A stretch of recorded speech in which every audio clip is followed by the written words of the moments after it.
এখন আমরা জানবো রোজার গুরুত্ব। রোজা রোজা সিয়াম। সৌমের আবিধানিক অর্থ হলো আল ইমতিনা, বিরত থাকা। সৌমের আবিধানিক অর্থ হলো বিরত থাকা। কথা না বলাকেও সৌম বলা হয়। কথা না বলাকেও কি বলা হয় ভাই? কথা না বলা কাকে বলে দেখেন তো আমার দিকে তাকান। এই যে কথা বললাম না, চুপচাপ থাকলাম, এটাকেও কি বলা হয়? সৌম বলা হয়। পেরেশান হেন না, হ্যাঁ? ফ্যান খুঁজতেছেন, পেরেশান হেন না, সমস্যা নেই। হ্যাঁ, আমার গরম দেখে উনি পেরেশান যে ফ্যান লাগবে না, ফ্যান লাগবে না। এটা হয় এই মুহূর্তগুলো আপনার হঠাৎ গরম হঠাৎ ঠান্ডা। কিছুদিন পরে হয়তো গরমকাল আল্লাহ তাআলা দিয়ে দিবেন। সৌমের আবিধানিক অর্থ আল ইমতিনা, বিরত থাকা। সৌমের আরেকটা আবিধানিক অর্থ হলো কথা বলা থেকে বিরত থাকা। এইটা আমাদের দেশে যদি আইন করা যাইত, রমজানে কথা না বলা, হ্যাঁ, খুব ভালো হইত। এমনি রোজা রাখে না খায়া, কিন্তু জিহ্বা বন্ধ রাখে না। মানে জিহ্বাকে খানা থেকে বন্ধ রাখলেও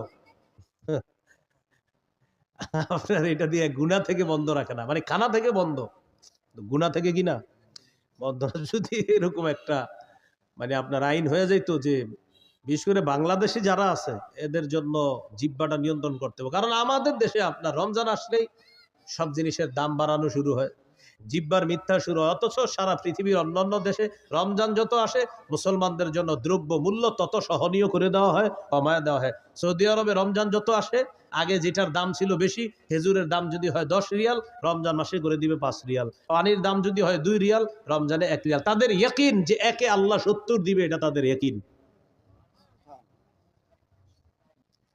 আমরা কি করি? যত রমজান কাছায় আর খালি খুঁজে হুজুর যে কি কি খায় মুসলমান। 1 নাম্বার খেজুর, বাস বাড়াও দাম। 2 নাম্বার রমজানের কতটুকু অংশ গরম থাকবে? শেষ 20 গরম থাকবে। এবার রমজান আপনার শেষের 20 একটু গরম হবে, তাহলে তরমুজ আটকায় রাখো। শেষের 20-এ মারো তরমুজ ইচ্ছা মতো। প্রথমে আটকায় রাখবে, ছাড়বে না প্রথম দিকে। তখন এটা বাড়াবে, গুদামজাত করবে, এরপরে আপনার এটা সময় মতো বাড়ায়া দিবে। এটা কি বলেন ভালো কাজ হলো, না এটা সুযোগের অসৎ ব্যবহার করা হলো? অসৎ ব্যবহার। এটা মুসলমানকে, রোজাদারকে কষ্ট দেওয়ার শামিল। আল্লাহ হেফাজত করেন। এই হলো আপনার রমজান মাস। সৌমের একটা অর্থ হলো কথা থেকে বিরত থাকা, এটাও সৌমের একটা অর্থ। যেমন পবিত্র কোরআনে সূরা মারিয়ামে আছে, ঈসা নবীকে তার আম্মা যখন কোলে নিয়ে মানুষের কাছে যাইতেছে, টেনশনে পড়ে গেছে। ঈসা নবীর আম্মা বলতেছে, আল্লাহ ইয়া লাইতানি মিত্তু ক্বাবলা হাযা, আহারে এই দৃশ্যের আগে যদি আমি মারা যাইতাম ভালো হইতো। ওয়া কুনতু নাসিয়াম মানসিয়া, আমার যদি সব ভুলাইয়া দেওয়া হইতো, আমি যদি এমন হইতাম যে সব ভুলে গেছি, তাহলে ভালো হতো। আমার যদি সবাই ভুলে যেত ভালো হতো। কারণ আমি এখন সন্তান নিয়ে যাব, আমার স্বামী নাই, কোনো পুরুষ আমাকে স্পর্শ করে না, জাতি তো আমাকে বলবে সন্তান করতে গেছে। তো বলতেছে ইয়া লাইতানি মৃত্যু কবলা হাজা, হায় আমি যদি এর আগে মারা যাইতাম। ঈসা নবীর আম্মা এটা বলতেছে। তো আল্লাহ তাআলা ঈসা নবীর আম্মাকে বললেন, فَإِمَّا تَرَيِنَّ مِنَ الْبَشَرِ أَحَدًا فَقُولِي إِنِّي نَذَرْتُ لِلرَّحْمَنِ صَوْمًا ফালান উকাল্লিমাল ইয়াউমা ইনসিয়া। তুমি যদি মানুষের মধ্যে কাউকে দেখো তোমার ডিস্টার্ব করতে পারে মানুষ, তখন তুমি বলবা ইন্নী নাযারতু লিররহমানি সাওমা, আমি কথা না বলার মানত করেছি, আমি রহমানের জন্য কথা না বলার মানত করেছি। এই যে সৌমা, সৌমা মানে কথা না বলার মানত করা। তাহলে সৌমের একটা অর্থ কি? কথা না বলা। ফালান উকাল্লিমাল ইয়াউমা ইনসিয়া, আজ আমি কিছুতেই কার সাথে কথা বলবো না, কোনো মানুষের সাথে কথা বলবো না। মাহফিল হইতেছে নাকি? আরেকটা কিসের আওয়াজ? কিছু ব্যস্তেছে মনে হয় কেউ মাইক দিয়া। নিষেধ করেন তো, এরকম না আপনাদের মাইক, মাহফিলের পাশে মাইক বাজবে কেন? তো আল্লাহ তাআলা বললেন, মারিয়াম তুমি কোনো পুরুষকে যখন দেখবা, মানুষকে দেখার পর বলবা আমি রহমানের জন্য কথা না বলার মানত করেছি, আমি কারোর সাথে কথা বলবো না। খুব মন দিয়ে শুনবেন, বুঝাইতে চাইলাম সৌমের একটা অর্থ হলো কথা বলা থেকে বিরত থাকা। তো আমি বলতেছিলাম রমজান মাসে জিহ্বাটারে বিরত রাখার খুব চেষ্টা করা। কেন? একটু বুঝেন। হাদিসে আসছে রাসূল সাল্লাল্লাহু আলাইহি সাল্লাম বলেছেন, সিয়াম হলো ঢাল, যতক্ষণ এই ঢালটাকে ছিদ্র না করা হবে। বলেন তো সিয়াম কি? ঢাল, জাহান্নাম থেকে বাঁচার ঢাল। এটাকে যতক্ষণ কি না করা হবে, ছিদ্র। রোজা নামক ঢাল ছিদ্র হয় দুটি অপরাধে। কয় অপরাধে? মিথ্যা এবং গীবত। এখন আপনারা বলেন মিথ্যা গীবত হয় কি দিয়ে? জিহ্বা দিয়ে। তাহলে রমজানের রোজাটা হলো ঢাল, ততক্ষণ যতক্ষণ এটাকে ছিদ্র না করা হবে।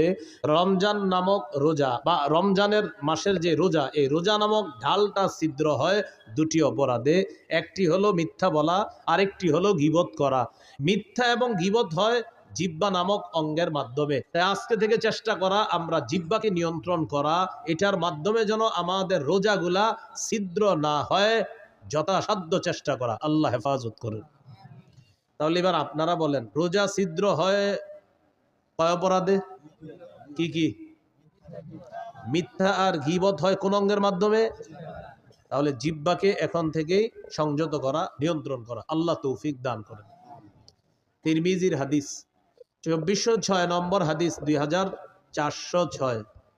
এই হাদিসের বর্ণনাকারী উকবা ইবনে আমের রাদিয়াল্লাহু তাআলা আনহু, তিনি রাসূল সাল্লাল্লাহু আলাইহি সাল্লামকে প্রশ্ন করলেন, মান নাজাতু ইয়া রাসূলুল্লাহ, ওগো আল্লাহর রাসূল, মুক্তির উপায় কি আমি আপনার কাছে জানতে চাই।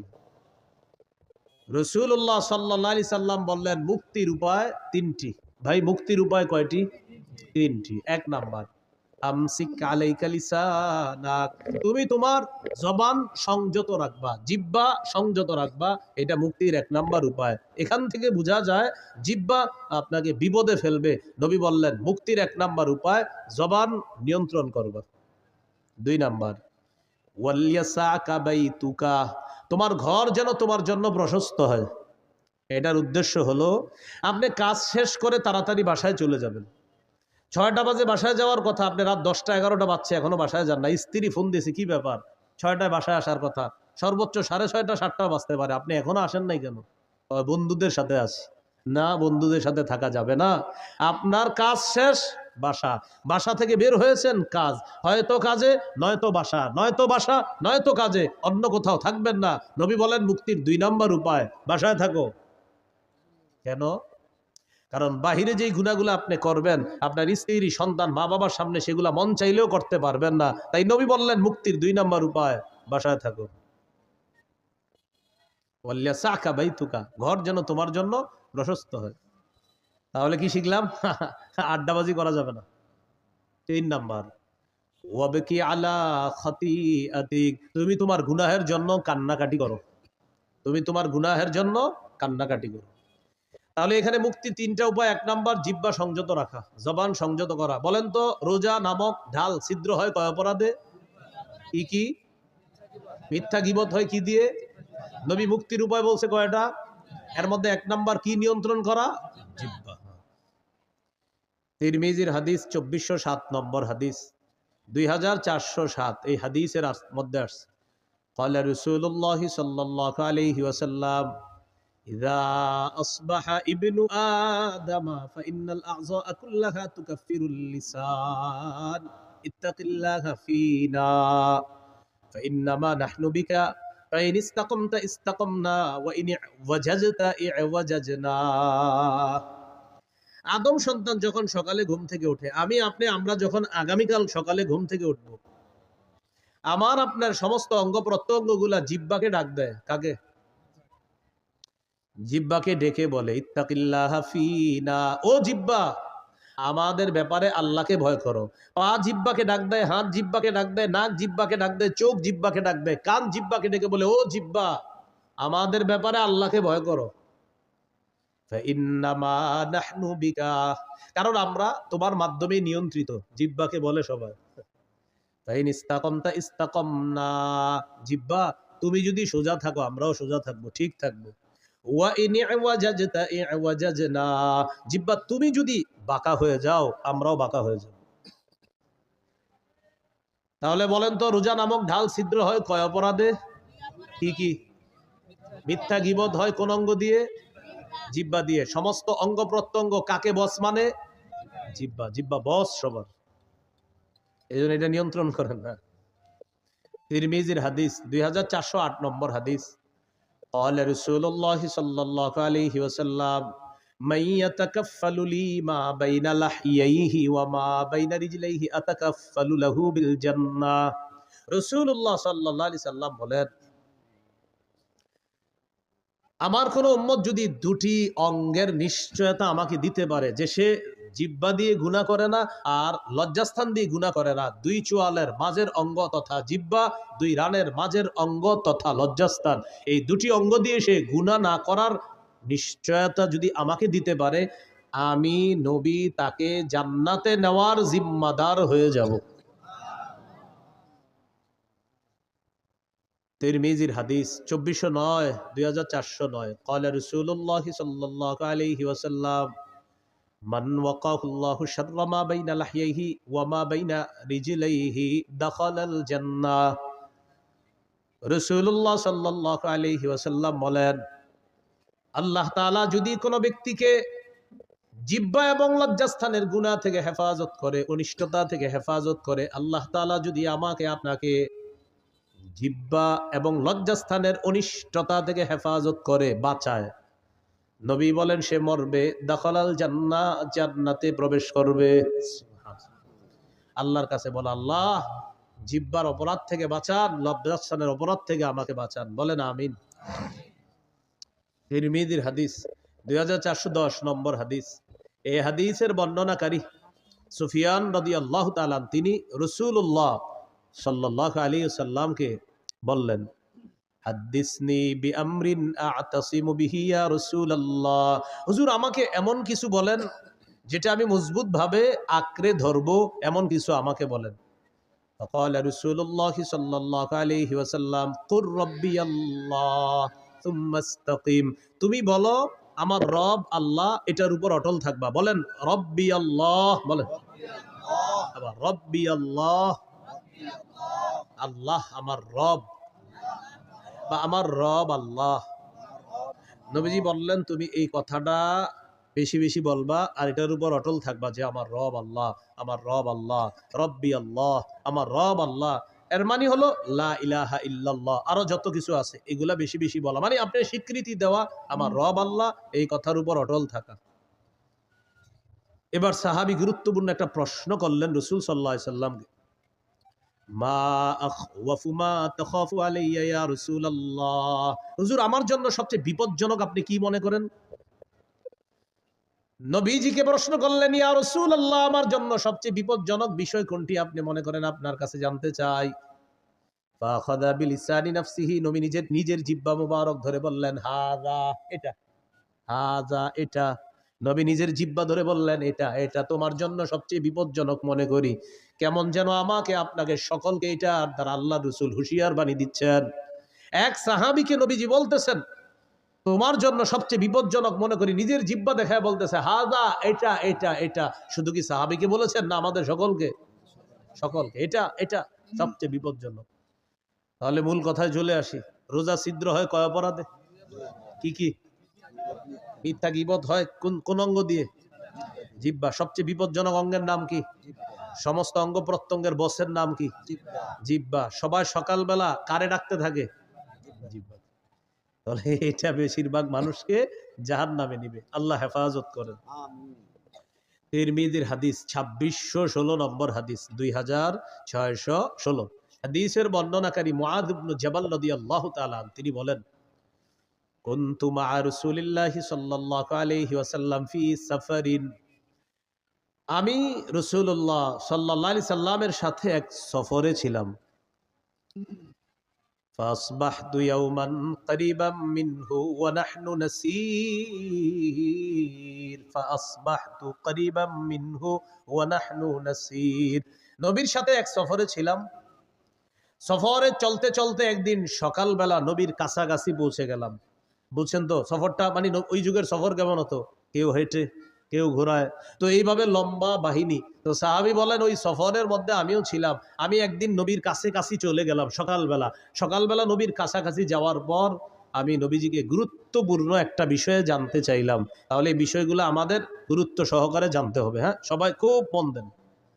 সাহাবী বললেন, আখবিরনি বিআমালিন ইউদখিলুনিল জান্নাহ ওয়া ইউবাঈদুনি মিনান নার, হুজুর আমার এমন কিছু আমল বলেন যে আমলটা আমাকে জান্নাতে প্রবেশ করাবে, জাহান্নাম থেকে আমাকে দূরে রাখবে, এমন কিছু আমাকে বলেন। ফাকালা রাসূলুল্লাহ সাল্লাল্লাহু আলাইহি ওয়াসাল্লাম, নবীজি বললেন, তা'বুদুল্লাহ লা তুশরিকু বিহি শাইআ। রাসূলুল্লাহ সাল্লাল্লাহু আলাইহি সাল্লাম বললেন, তুমি আল্লাহর ইবাদত করবা, আল্লাহর সাথে শিরিক করবা না। ওয়া তুকিমুস সালাহ, তুমি নামাজ কায়েম করবা। ওয়া তুতিজ যাকাহ, তুমি যাকাত আদায় করবা। ওয়া তাহুজ্জুল বাইতা, তুমি হজ করবা। ওয়া তাসুমু রমাদান, তুমি রমজানে রোজা রাখবা। এখন বলেন তো, ইসলামের মৌলিক বিধানগুলো চলে আসছে না কথার মধ্যে? রাসূলুল্লাহ সাল্লাল্লাহু আলাইহি সাল্লাম বললেন, আলা আদুল্লুকা আলা আবওয়াবিল খাইর, আচ্ছা আমি কি তোমাকে কল্যাণের দরজাসমূহের কথা বলবো না? এবার নবীজি বললেন, কল্যাণের অনেকগুলা দরজা, এর মধ্যে উল্লেখযোগ্য দরজা হলো 3টি। কল্যাণের উল্লেখযোগ্য দরজা কয়টি? 1 নাম্বার সাওমু জুন্নাহ, 1 নাম্বার কল্যাণের দরজা হলো সিয়াম, রোজা রাখা। 2 নাম্বার সাদাকাতু তুতফিউল খাতিআতা কামা ইউতফিউল মাউন নার। 2 নাম্বার কল্যাণের দরজা হলো সদকা করা। সদকা এমন একটি ইবাদত, পানি যেমন আগুনকে নিভিয়ে দেয়, সদকা মানুষের গুনাহগুলোকে ধুয়ে মুছে সাফ করে দেয়। তুতফিউ, নিভিয়ে দেয়, সদকা গুনাহকে মিটিয়ে দেয়, নিভিয়ে দেয়। পানি যেমন আগুনকে নিভিয়ে দেয়, তো সদকা গুনাহকে এমন ভাবে মিটিয়ে দেয়, বিলীন করে দেয়, পানি যেমন আগুনকে বিলীন করে দেয়, মিটিয়ে দেয়। তো সদকা 2 নাম্বার দরজা। 3 নাম্বার ওয়া সালাতুর রাজুলি মি জাওফিল লাইল, রাতে তাহাজ্জুদ পড়া। কি পড়া? রাতে তাহাজ্জুদের নামাজ পড়া, রাতের বেলা। এখন আপনার রিজিক দরকার, কল্যাণ দরকার, তো এই 3 ইবাদত বাড়ায় দিতে হবে আপনার। রোজা রাখা, সদকা করা, তাহাজ্জুদ পড়া। বলতে পারেন, হুজুর আমার তো টাকাই নেই, সদকা করবো কি? 1 টাকা দিবেন, 1 টাকা থাকলে 1 টাকায় সদকা করবেন। তাহলে রোজা রাখা, সদকা করা, তাহাজ্জুদ পড়া, এইটা হলো আপনার কল্যাণের দরজা। নবীজি এটা বলার পর বললেন, আলা উখবিরুকা বিরাসিল আমরি কুল্লিহি ওয়া আমুদিহি ওয়া দিরওয়াতি সানামি, আচ্ছা আমি কি তোমাকে কোন জিনিসের মূল কোনটা এটা বলবো না, খুঁটি কোনটা এটা বলবো না, আর সর্বোচ্চ চূড়া কোনটা এটা বলবো না? তখন নবী বললেন, রাসুল আমরি আল ইসলাম, মূলের নাম ইসলাম। সুবহানাল্লাহ। ভাই, মূলের নাম কি? ওয়া আমুদুহু আস-সালাহ, খুঁটির নাম নামাজ। ওয়া দিরওয়াতু সানামিহি আল জিহাদ, সর্বোচ্চ চূড়ার নাম হলো জিহাদ, সর্বোচ্চ শিখরের নাম হলো জিহাদ। তাহলে মূলের নাম ইসলাম, খুঁটির নাম নামাজ, সর্বোচ্চ শাখা চূড়া, এটার নাম হলো জিহাদ। তাহলে মূলের নাম, খুঁটির নাম, সর্বোচ্চ চূড়া জিহাদ। এখন একটু মন দিয়ে বুঝেন তো, নামাজের কথা আসছে, রোজা, হজ, যাকাত, জিহাদ, সদকা, এরপরে আপনার কল্যাণের দরজা, ইসলাম, সব কিছু চলে আসছে ওয়াজের মধ্যে। এর মানে আমাদের নবী মৌলিক যে ওয়াজটা করেছেন ওই সাহাবীকে, এই মৌলিক কথাগুলা গবেষণা করলে আপনি সারা জীবন কাটাই দিতে পারবেন। ওই সাহাবীকে এই ওয়াজগুলা করলেন, করার পর নবীজি সর্বশেষ যেটা বললেন, আপনার আশ্চর্য হবেন এটা শুনলে। নবীজি এগুলা বলার পর সাহাবীকে বললেন, আলা আদুল্লুকা আলা মালাকি যালিকা কুল্লিহি, আমি যে তোমাকে এতগুলা কথা বললাম, ইবাদত করতে বললাম, নামাজ পড়তে বললাম, যাকাত দিতে বললাম, হজ করতে বললাম, রোজা রাখতে বললাম, কল্যাণের দরজাসমূহের পরিচয় তোমাকে দিয়ে দিলাম, সদকার কথা বললাম, তাহাজ্জুদের কথা বললাম, জিহাদের কথা বললাম, খুঁটির কথা বললাম, সর্বোচ্চ চূড়া জিহাদ এটার কথাও বললাম, ইসলামের কথাও বললাম। নবীজি বলেন, এই সবগুলা বিষয় তোমাকে বললাম, এর সার নির্যাসটা কি আমি তোমাকে বলবো না? এগুলার সার নির্যাসটা কি তোমাকে বলবো না? সার নির্যাসটা এখনো বাকি আছে, সেটা কি তোমাকে বলবো না? এখন আপনারা বলেন, সার নির্যাসটাই তো আমাদের দরকার। সাহাবী অবাক, এতক্ষণ সুন্দর ওয়াজ করলেন নবীজি, এখনো নাকি সার নির্যাস বাকি। তো নবী সার নির্যাস বলার সময় বললেন, আখাযা বিল ইনসানিহি, জিহ্বা ধরলেন, ধরার পর বললেন, মুআজ কুফা আলাইকা হাজা, এটা নিয়ন্ত্রণ করো, উপরের সব ওয়াজ ঠিক থাকবে। এটা নিয়ন্ত্রণ করো, সব ঠিক থাকবে। মানুষ জিহ্বার মাধ্যমে তার আমলগুলো নষ্ট করে দেয়, সব বরবাদ করে দেয়। রাতে তাহাজ্জুদ পড়ছে 3টার দিকে, কয়টা? পাশাপাশি 2 জন হাঁটে সকালে। আমি ওনারে খালি বলি, আপনার বিড়ালটা 3টা বাজে এত ডিস্টার্ব করে ওনারে। উনি আমার একদিন বলে, আচ্ছা তিনটায় ডেলি আপনার ডিস্টার্ব করে কেন? তা আমি বললাম ৩টায় তাহাজ্জুদ পড়ি তো, এই জন্য বিড়ালটা ওই সময় আমার ডিস্টার্ব। মানে আমার এতদিন বিড়াল বলার মাকসাদ হলো ওনারা জানানো আমি যে ৩টায় তাহাজ্জুদ পড়ি। আসলে ওনার বিড়াল ডিস্টার্ব করে এটা আমার মূল উদ্দেশ্য না। উদ্দেশ্য উনি আমারে বলবে যে আচ্ছা বিড়ালটা ৩টায় ডিস্টার্ব করে কেন আপনার? ৩টা একেও না, ৫৯ও না, ২টা, কিন্তু ৩টায় ডেলি ডিস্টার্বটা করে কেন? আসলে ভাইজান আমি ৩টায় তাহাজ্জুদ পড়ি তো, এই জন্য ডিস্টার্ব করে। উদ্দেশ্য আমি তাকে জানানো যে আমি যে তাহাজ্জুদ পড়ি, জিহ্বা রাতের আমলগুলা সব বরবাদ করে দিল। ভাই কথা বুঝে আসছেনি? তো নবীজি বললেন সব ঠিক থাকবে, এইটা ঠিক রাখো। এটা সাহাবী প্রশ্ন করলেন, ইন্না লামুআখাযুনা বিমা নাতাকাল্লামু বিহি ইয়া রাসূলুল্লাহ। ইয়া রাসূলুল্লাহ, জিহ্বার অপরাধেও কি আমাদেরকে পাকড়াও করা হবে, ধরা হবে? আপনার কাছে জানতে চাই। নবীজি বললেন, হাল ইয়াকুব্বুন নাসা ফিন-নারি আলা ওয়ুজুহিহিম আও আলা মানাখিরিহিম ইল্লা হাসাইদু আলসিনাতিহিম। বেশিরভাগ মানুষের মাথাটা নিচের দিকে, পাগুলা উপরের দিকে দিয়ে জাহান্নামে সাথে নিক্ষেপ করা হবে শুধু তার জিহ্বার কর্তৃত ফসলের কারণে, জিহ্বার অপরাধের কারণে তাকে জাহান্নামে নিক্ষেপ করা হবে শুধুমাত্র জিহ্বার অপরাধে। তাহলে বলেন বেশিরভাগ মানুষ জাহান্নামে যাবে কোন অঙ্গের অপরাধে? রোজা ছিদ্র হয় কয় অপরাধে? কি কি? মিথ্যা গীবত হয় কোন অঙ্গ দিয়ে? জিহ্বার কারণে বেশিরভাগ মানুষ কোথায় যাবে? নবী বললেন জাহান্নাম থেকে বাঁচার ঢাল হলো রোজা। রোজা ছিদ্র হয় মিথ্যা আর গীবতের মাধ্যমে, মিথ্যা গীবত হয় জিহ্বা দিয়ে। নবী বলেন জিহ্বার কারণে বেশিরভাগ মানুষ জাহান্নামে। আল্লাহ আমাদেরকে হেফাজত করেন। তাহলে জিহ্বার গুনাহ থেকে বাঁচবো তো ইনশাআল্লাহ।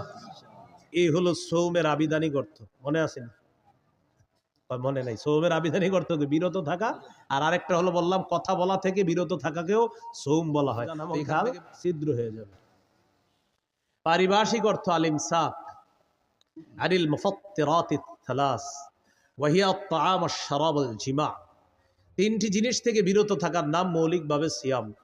খানা পান করা, স্ত্রী সহবাস থেকে বিরত থাকা, এটার নাম হলো সিয়াম। এটা পারিভাষিক অর্থ।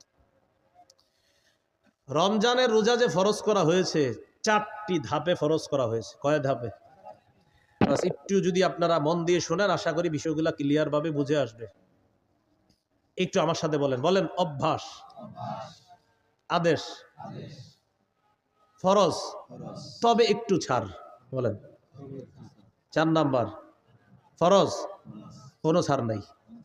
আবার 1 নাম্বার, বলেন 1 নম্বর অভ্যাস, 2 আদেশ, 3 ফরজ, তবে ধনীদের জন্য ছাড় ছিল। বলেন ধনীদের জন্য।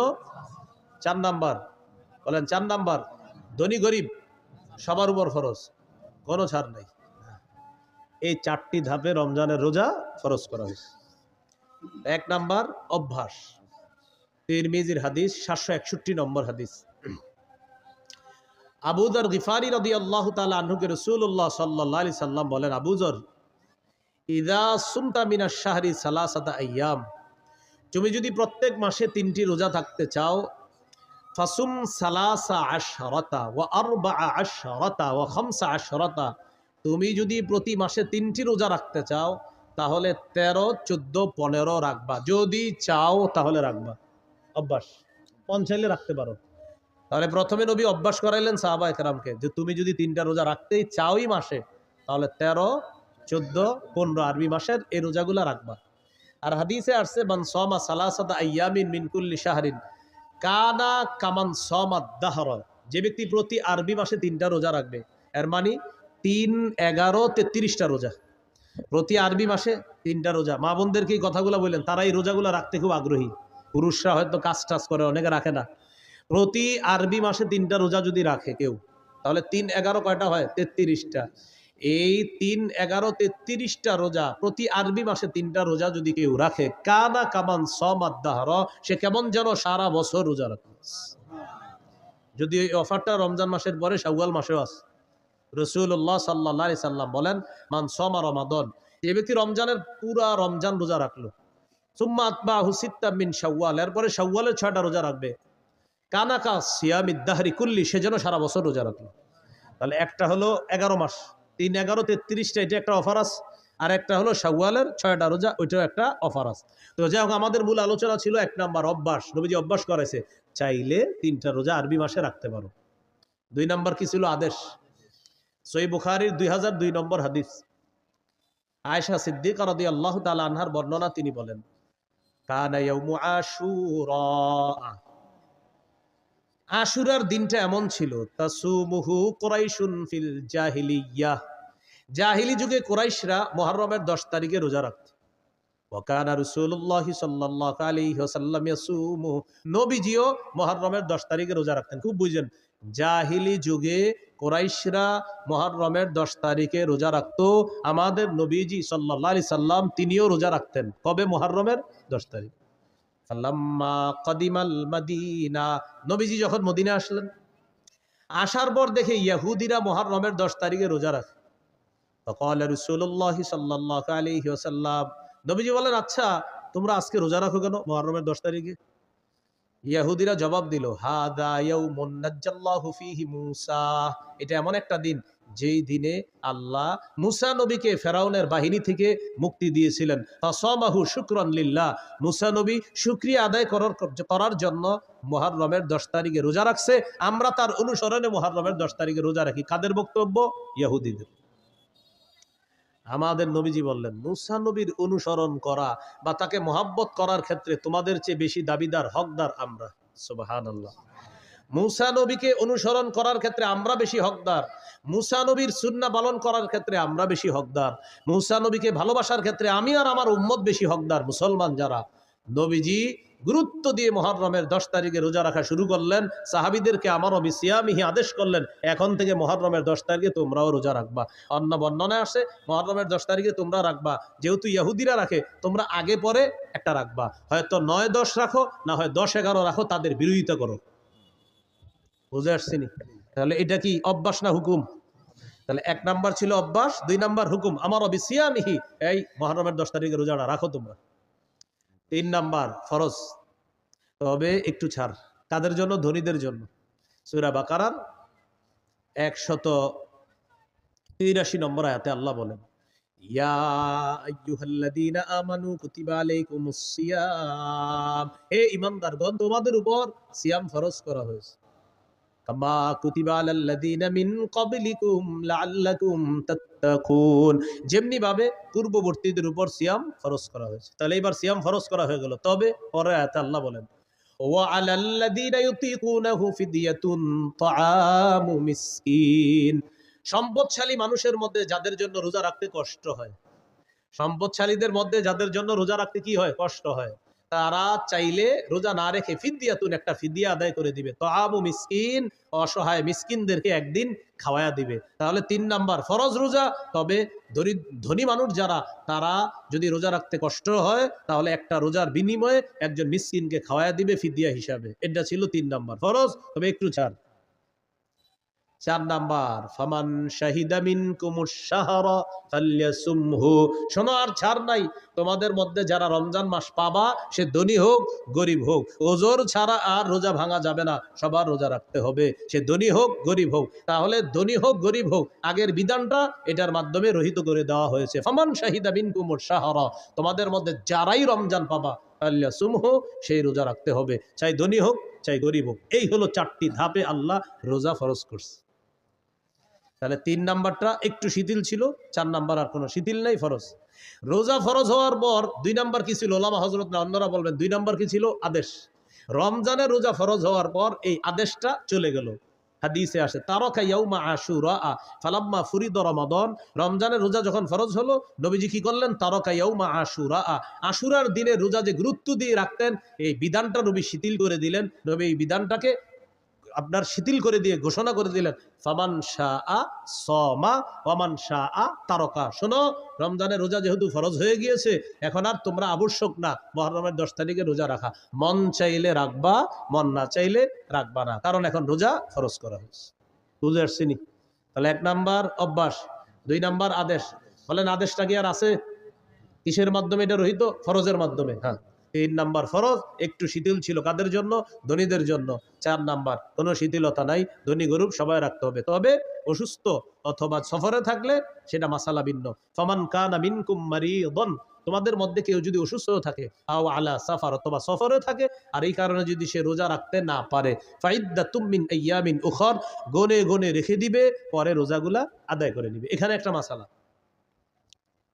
আমাদের মা বোনরা সহ অসুস্থতার কারণে যারাই রোজা রাখতে না পারে রমজান মাস, কথার কথা আমাদের কোনো বোন মা অসুস্থতার কারণে তিনি 4টি 5টি 6টি রোজা রাখতে পারে নাই, এখন তিনি রমজানের পরে কি মাস? আরবি শাওয়াল মাস। শাওয়ালের ফজিলতও চায়, আবার ভাঙতি রোজাগুলাও আদায় করবে।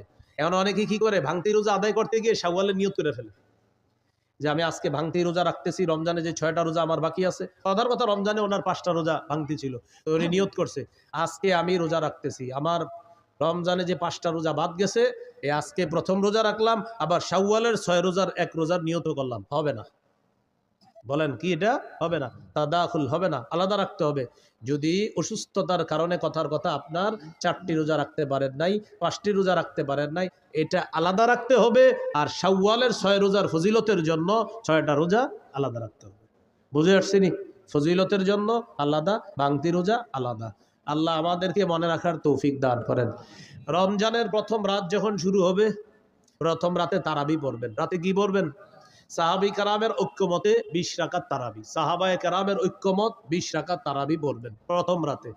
সাহারির সময় উঠা নবীর 12 মাসের একটা আমল আছে, 8 রাকাত তাহাজ্জুদ। বলেন কোন মাসের আমল এটা? 12 মাস নবী কয় রাকাত তাহাজ্জুদ পড়তেন? 8 রাকাত। এই 12 মাসের তাহাজ্জুদের 8 রাকাতের আমলটা সাহারির সময় করতে পারেন। হুজুর কেন 12 মাস করলে সমস্যা কি? আপনি কইরেন, আজকেও কইরেন, সমস্যা নেই, আজকেও আপনি 8 রাকাত কইরেন। কিন্তু রমজানে যেহেতু সাহারির সময় আল্লাহ আমাদেরকে উঠাইয়া দেয়, যেহেতু আমরা উঠি, একটা সুযোগ আছে আমাদের, তো এই সুযোগটা গ্রহণ করে রমজানে আমরা 8 রাকাত তাহাজ্জুদ পড়ার চেষ্টা করব। তাহলে তাহাজ্জুদ বলেন 12 মাসের আমল, বলেন তাহাজ্জুদ 8 রাকাত তাহাজ্জুদ, এটা কোন মাসের আমল? এটা আপনি রমজানে পড়তে পারেন, যেহেতু সাহরির সময় ওঠেন। আর তারাবি এটা 12 মাসের আমল না, এটা শুধু রমজানের আমল। তাহলে তারাবি 20 রাকাত পড়বেন সাহাবায়ে কেরামের ঐক্যমতে। হাফেজ সাহেব যারা আছি আমরা একটু ধীরস্থিরভাবে তারাবিতে তেলাওয়াত করব, যেন মুসল্লিরা তেলাওয়াতগুলা বুঝতে পারে। দ্রুত আমরা তেলাওয়াত করব না, খুব সুন্দরভাবে আমরা তেলাওয়াত করব। কাদির, হাকিম, আলিম, সুদূর, এগুলা কিন্তু মুসল্লিরা বুঝে। 12 নাম্বার পাড়ায় রশিদ আছে না, কয়েকবার রশিদ, আমাদের এক মুসল্লি নাম আব্দুর রশিদ, উনি গনছে, কয় হুজুর আজকে আমি 12 নাম্বার পাড়াটা পড়ছি, আর আমার নামটা কয়েকবার ছিল, আমি গুনছি আপনি এতবার পড়ছেন কিনা রশিদ আমারে বলছে 12 নাম্বার পাড়ার দিন। একদম পুরো আব্দুর রশিদ ভাই এখন আছে লালবাগে, উনি 12 নাম্বার পাড়ার দিন আমার 1 বছর বলছে। এখন আমি ওই মসজিদে না, আরেক মসজিদে দাঁড়াই পড়াই। তো যে ওখানে যখন পড়াইতাম লালবাগে আপনার আমলিগোলা এসি মসজিদ, তো ওখানে আব্দুর রশিদ ভাই আছে একজন, তো উনি ওনার নাম যেহেতু আব্দুর রশিদ, তো 12 নাম্বার পাড়ায় রশিদ আছে কয়েকবার, তো উনি গুনে রাখছে যে উনি 12 নাম্বার পাড়াটা পড়ছে, আর গুনে রাখছে রশিদ। হ্যাঁ, এভাবে গুনে রাখছে আপনার যে অমা আমরু ফিরআউনা বিরশিদ আলাইসা মিনকুম রাজুলুর রশিদ, এইভাবে রশিদ আছে কয়েকবার 12 নাম্বার পাড়ায়, তো ওনার নাম আব্দুর রশিদ। তো এই বেচারা আইসা গনছে, কয় হুজুর রশিদটা কিন্তু আপনি যেই বাক্য আমি গুনছি, আপনি যে ঠিক এতবারে আমি পড়ছি আজকে, আপনি এতবারই পড়ছেন, তার মানে বেচারা আমার পড়াটা মন দিয়ে শুনছে। তো এই জন্য বলতে চাইলাম, মুসল্লিরা কিন্তু আছে যে উনি শুনতে চায় যে আজকে আমি যে পারাটা পড়ছি এখানে ইন্নাল্লাহ আলা কুল্লি শাইইন কাদির পড়ছি, মানে অনেকে দেখবেন আপনি যেটা পড়বেন উনিও দিনের বেলায় পারাটা তেলাওয়াত করে, তো রাতের বেলা উনি অপেক্ষা থাকে যে এই পৃষ্ঠার শেষে তো একটা হাকিম আছে, হুজুর দিয়ে হাকিম পড়লো না, উনি অপেক্ষা থাকে উনি হাকিম পড়বে, উনি খবির পড়বে, উনি আলিম পড়বে। তো এটা তো আগ্রহ, এটা ভালো, এই জন্য আমরা একটু বুঝিয়ে শুনিয়ে তাদেরকে পড়ার একটু চেষ্টা করব, বলেন ইনশাআল্লাহ। সুন্দরভাবে দেখেন এইখানে যারা আছে, যারা হাফেজ না, তারাও কিন্তু এই আয়াতটার সাথে পরিচিত, ইন্নাল্লাহ আলা কুল্লি শাইইন কাদির, সবাই পরিচিত না আপনারা? তো এটা যখন নামাজে শুনবেন আপনার মাথায় ওহো এটা তো আমিও চিনি, এটা আমিও জানি, এই আয়াত তো আমিও পারি, আল্লাহু আলা কুল্লি শাইইন কাদির, এটা আমিও পারি। এরপরে আপনার আল্লাহু খাবীরুম বিমা তা'মালুন, ইন্নাল্লাহা খাবীরুম বিমা তা'মালুন, এইগুলো আপনি। এরপরে 19 নম্বর পারায় আছে আপনার বিসমিল্লাহির রহমানির ইন্নাহু মিন সুলাইমান ওয়া ইন্নাহু বিসমিল্লাহির রহমানির রহিম। আচ্ছা বিসমিল্লাহির রহমানির রহিম পারেন না এমন কেউ আছেন?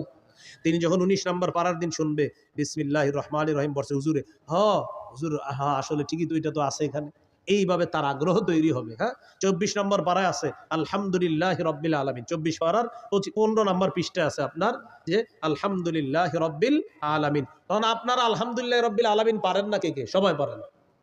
বুঝাইতে চাইলাম অনেক মুসল্লি আছে যারা অনেক পরিচিত আয়াত আছে, তারা এগুলো শুনতে চায় যে তারা ভিতরে হুজুর পড়বে আর আমি এটা মন দিয়ে শুনবো। তাহলে আমরা এইভাবে বুঝিয়ে শুনিয়ে একটু তেলাওয়াত করার চেষ্টা করব, বলেন ইনশাআল্লাহ। তাহলে রমজান মাসে আমরা তারাবি পড়বো, সাহাবী কেরামের ঐক্যমতে 20 রাকাত তারাবি পড়বো, ধীরস্থির ভাবে পড়বো। আর 8 টাকার তাহাজ্জুদ এটা নবীজির 12 মাসের আমল। প্রশ্ন হলো হুজুর এটা 12 মাস করি না কেন? আপনি করেন, কোনো সমস্যা নাই, কিন্তু রমজানে যেহেতু সাহারির সময় আল্লাহ আমাদেরকে উঠি খাওয়ার জন্য, 8 টাকার তাহাজ্জুদ পড়ার চেষ্টা করব। রমজানে দিনের বেলা যদি কেউ আপনার কাছে আইসা আপনারে বলে ভাই কি অবস্থা, কেমন আছেন, বলবেন আলহামদুলিল্লাহ, তো তারাবি পড়ছেন? জি পড়ছি। এরকম কিছু লোক আপনারে বলবে।